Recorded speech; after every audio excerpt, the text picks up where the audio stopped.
അപർണ, ഞാനിപ്പോൾ യൂട്യൂബ് നോക്കിയപ്പോൾ 6 ദിവസം മുന്നേ 16 തവണ കുത്തിയിട്ടും കുട്ടിക്ക് ഞരമ്പ് കിട്ടിയില്ല എന്ന് പറഞ്ഞൊരു വീഡിയോ കണ്ടു. അപ്പോൾ അതുകൊണ്ട് എനിക്ക് അമ്മമാരോട് പറയാനുള്ളത്, നമ്മൾ കുട്ടികൾക്ക് ഞരമ്പ് കിട്ടാനായിട്ട് വളരെ പ്രയാസമാണ്.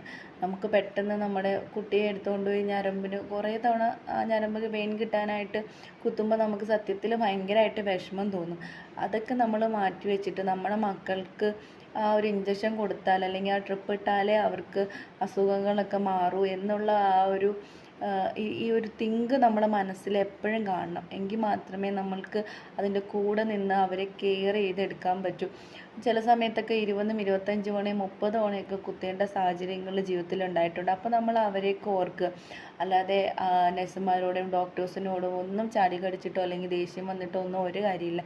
നമ്മുടെ മക്കളുടെ ലൈഫ് തീർച്ചയായും അമ്മമാരുടെ കയ്യിലാണ് ഇരിക്കുന്നത്. അതുകൊണ്ട് ഇങ്ങനെയുള്ള സാഹചര്യങ്ങൾ നിങ്ങൾ ബോൾഡായിട്ട് നിൽക്കുക.